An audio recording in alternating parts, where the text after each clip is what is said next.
Hello and welcome. Now, last video, Simon made my life a living hell, but now I have a build that should make it easy to dispatch of him. So much so that I don't think I'm gonna have to dodge even one attack. And because Simon can be rough, and maybe you are like me and not good enough at dodging and parrying to face him on your own, I'll show you my build so you can copy it if you want to. It's partially inspired by what Wellens did. I will link the original video where I took inspiration from in the description. But this is what it boils down to, and some of the things we have are still kind of remnants from a different strategy. So not everything in this build is going to be useful for this, but none of it is a hindrance. Let's take a look at Ciel first. We're going to go with Ciel, Luné, and Mael. And Ciel and Luné hold basically the same function. It is to blow up, essentially. This is also kind of a holdover from the previous strategy of making him stunnable, but it sure doesn't hurt. We have augmented first strike, this doesn't matter. Auto death, kill yourself on battle start. We have breaking death to fill the break bar. We have burning death to apply burn to him. Burn affinity, just in case people blow up in a certain order, at least the explosion is going to do a bit more damage. That's fine. This was just to learn it for someone else. For now, yeah. First offense, first hit dealt and taken deals 50% more damage, just to make the explosion deal a bit more. In the end, it's not really that important. On death, 4 AP to allies, also not really necessary. Death bomb, more damage. First strike is not really that important either. Gradient fighter doesn't really matter. Painted power to exceed 9,999, of course. This was also just to charge it up and make it Illumina for Mael. Linnea has basically the same things effectively, like auto death, breaking death, burn affinity, burning death, death bomb, painted power, first strike, I suppose, and energizing death. There we go. That's basically all we need from Luné. So when the battle starts, she's gonna blow up, and that will allow Mael to swoop in. We have at Death's Door, deal 50% more damage if health is below 10%. Augmented First Strike, 50% increased damage on the first hit, once per battle. Auto Shell, apply Shell for 3 turns on battle start. Do I have... I think this is just a remnant from a previous idea I've had. It's not really that relevant. Confident Fighter, 30% increased damage but can't be healed. Cheater, always play twice in a row, this is important. Burn affinity, 25% increased damage on burning targets. Empowering Last Stand, gain powerful if fighting alone, that is why the others have to die. Energizing turn, it's fine, it's actually not necessary at all. You can skip that one, it's fine. First offensive, first hit dealt and taken deals 50% more damage. So that's another way to ramp up the power. 50% to powerful damage increase, which is gonna be important as well. Glass Cannon, deal 50% more damage, but take 25% more damage. First strike means play first, that is just good. Shields, applying shields in the beginning is good because of something we'll get to later.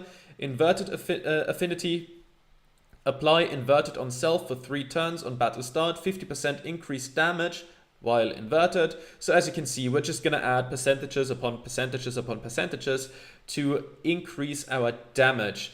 100% critical chance while fighting alone with Last Stand critical. We have roulette, and this is where the luck factor comes in.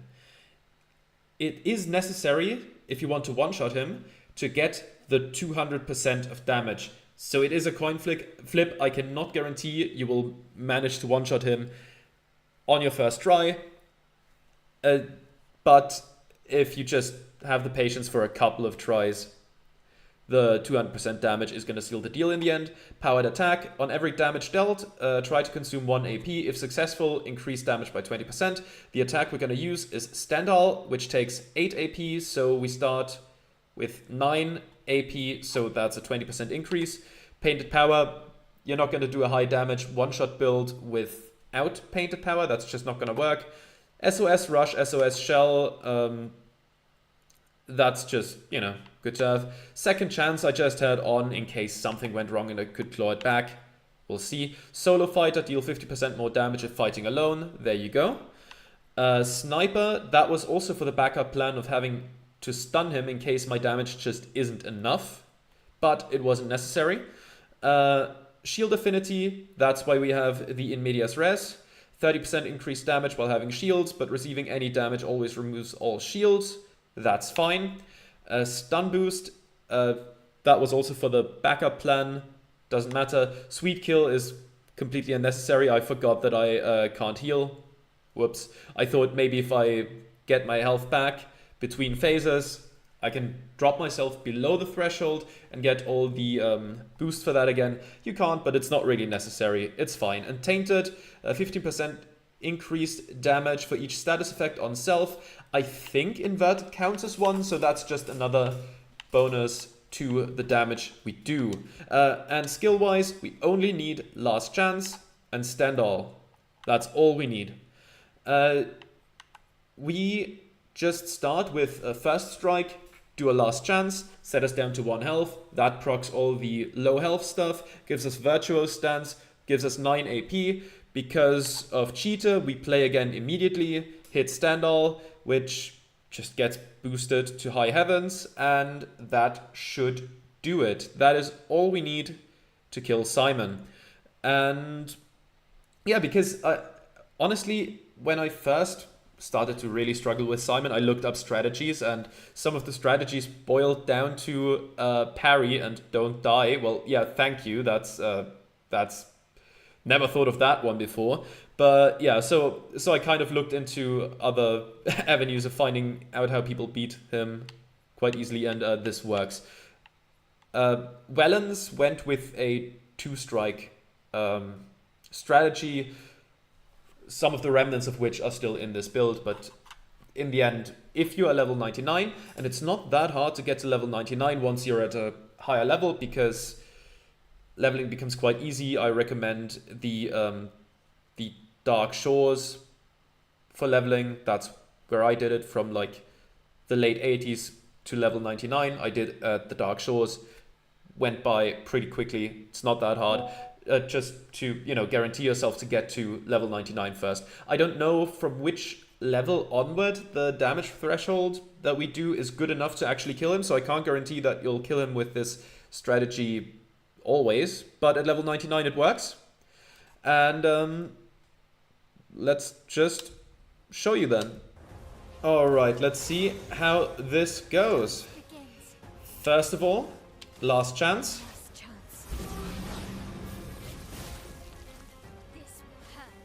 Then we go Stendhal.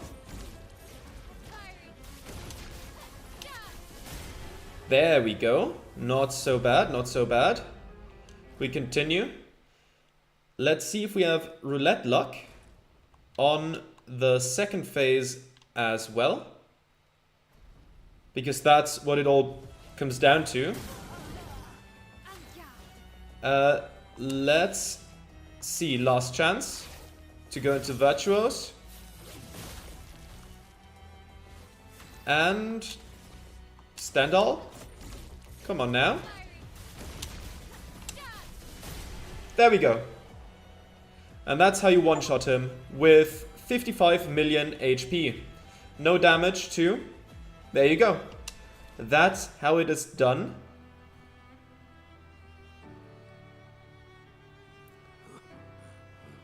Let's give him peace, shall we?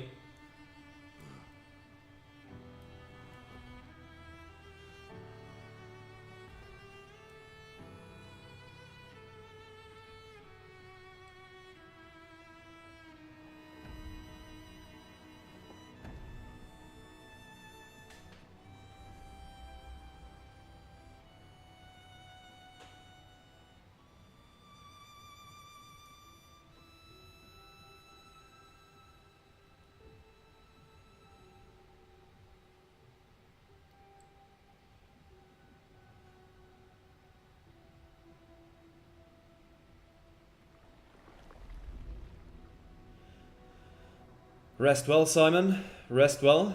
I might have been mad at you at the end of the last recording, but I'm sure you're a sympathetic figure, at least somewhat. Now there's the journal still that I want to take a look at.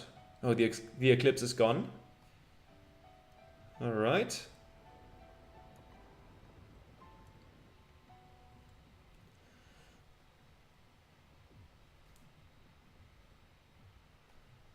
And let's see. There is the journal, and that should be the last one. Ooh, a new weapon for Verso. Simoso. Let's quickly take a look at that first. I want to know what it does. Simoso. 8,127 damage, light element, vitality and agility, scaling. Level 4, an ethereal sword deals light damage on any damage dealt with skills. Level 10, 20% chance to apply burn on dealing light damage. And level 20, can't die if at least rank A. Okay, that is a crazy skill. The all skills do light damage thing might be a bit unfortunate if we come up against enemies with light resistances. But let's be real, this is basically the end, so that's not really going to happen. So let's carry it as a thing of prestige. And at least level A, you can't die, is also very good. Okay, now let's listen to his journal. Simon, more and more of my mind is fading away.